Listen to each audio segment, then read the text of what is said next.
자, 일단 오늘 공탐 지수 한번 살펴보신다면 어제보다는 그래도 조금씩 올라오고 있는 상황을 보여주고 있습니다. 사실 지난주에 저희가 계속해서 이런 중동발 리스크라든지 뭐 감세안이라든지 계속해서 불어오는 불확실성 때문에 사실 6월 중순만 하더라도 이 점수가 37점까지 내려가기도 했지만 그래도 최근에 시가총액이 조금씩 올라오기 시작을 하면서 이렇게 52점까지 올라오는 그림을 그려냈습니다.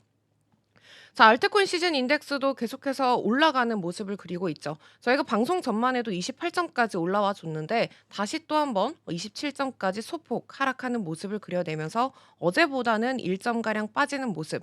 여전히 우리가 기다리고 있는 알트코인 불장까지 한 80점까지는 음. 많이 남아 있는 상황입니다.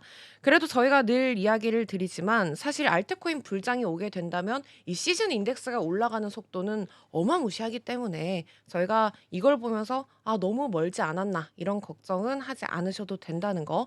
여전히 기관들과 이런 자금의 ETF 유입량은 계속해서 유입량을 보여주고 있습니다. 자, 오늘 히트맵 살펴보시면 저희가 주말 사이에 또 분위기가 좋았었거든요. 네. 그리고 여전히 비트코인이 0.58% 상승하는 모습, 그리고 이더리움이라든지 XRP는 1%대 강세, 솔라나도 마찬가지로 2%대 플러스권으로 안착하고 있습니다. 저희가 주말 사이에 또 밈코인이 분위기가 좋았습니다. 음. 그중에서도 이제 저희가 오늘 봉크 이야기를 간단히 한번 짚어볼까 하는데 봉크가 지금 7월 2 일부터 해서 계속해서 꾸준한 급상승하는 모습을 보여주고 있죠. 이렇게 생겼습니다. 귀엽죠? 이거 이 아이도 약간 네 시바견인가요? 시바이누를 네. 모티브로 한 솔라나 기반의 밈코인인데 사실 봉크 같은 경우에는 저희가 FTX 파산 사태 이후에 솔라나 생태계가 좀 많이 무너지기도 했었고 그때 좀 '생태계를 살려보자.'라는 의미로 솔라나에서 봉크라는 밈코인을 개발을 했고요.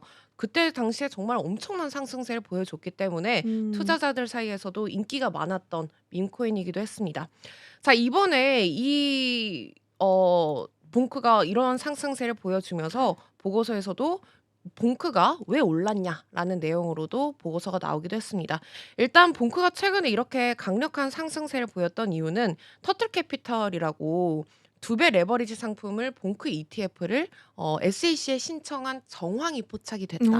그러니까 루머가 퍼지기 시작을 하면서 봉크가 이렇게 급상승하는 모습을 보여줬고요. 또 두 번째 이유는 제가 찾아보니까 음. 봉크가 100만 보유자 돌파 시 1조 봉크 토큰이 소각될 예정이라고 합니다.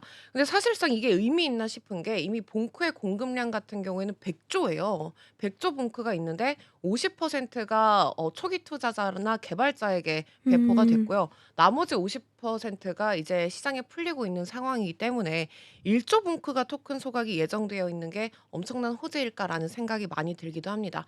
이러한 밈코인도 제가 지난번에 무댕처럼 마찬가지로 상위 투자자들이 많은 보유량을 가지고 있는 음. 토큰이다 보니까 그런 부분까지 좀 유의를 해 주시면서 음. 투자를 하셔야 한다는 거 생각을 해 주시면 좋겠고 사실 저희가 봉크가 상승하면서 어 썬펌프라고 트론 기반의 밈코인도 최근에 많은 상승세를 보여주기도 했습니다. 이제 이 썬펌프 같은 경우에는 트론 의 저스틴 선이라고 제가 나중에 꼭 소개를 해 드리고 싶은 사람인데 굉장히 젊은 인재입니다. 그리고 뭐 워렌 버핏과의 점심 식사에 456억 원을 냈던 굉장한 어떻게 보면 관종 인 인물인데 이 썬독이라는 밈코인이 이번에 이렇게 5월 달에도 급상승하는 모습을 보여줬었죠. 이번에 트론의 밈코인이 시즌이 아 트론의 밈이 "시즌이 시작이 된다."라고 저스틴 선이 올리면서 이렇게 썬독도 마찬가지로 좋은 흐름을 그려냈습니다.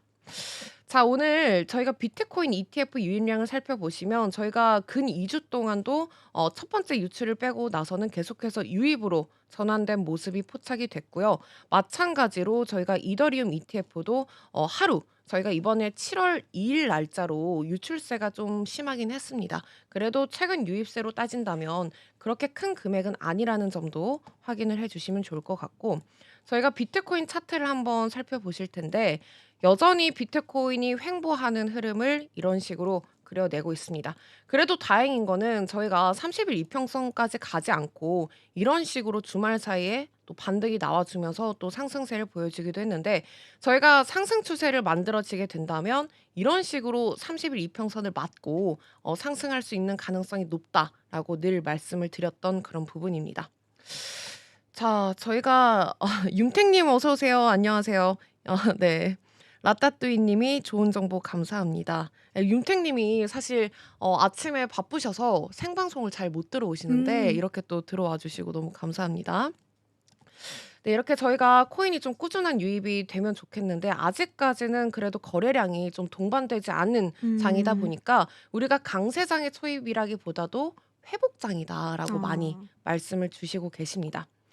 저희가 오늘 이더리움 이야기를 해볼까 합니다. 사실 이더리움한테 참 많은 분들이 실망을 하셨을 거다라는 생각이 드는데 그만큼 어떻게 보면은 비트코인의 동생이다라는 이야기도 있었고 뭐 알트코인의 대장이다라고 이제 많은 분들이 방송에서 이런 이야기를 해주시지만 그래도 제가 생각했을 때 이더리움의 펀더멘털은 여전히 탄탄하다라는 걸 음. 말씀을 드리고 싶습니다.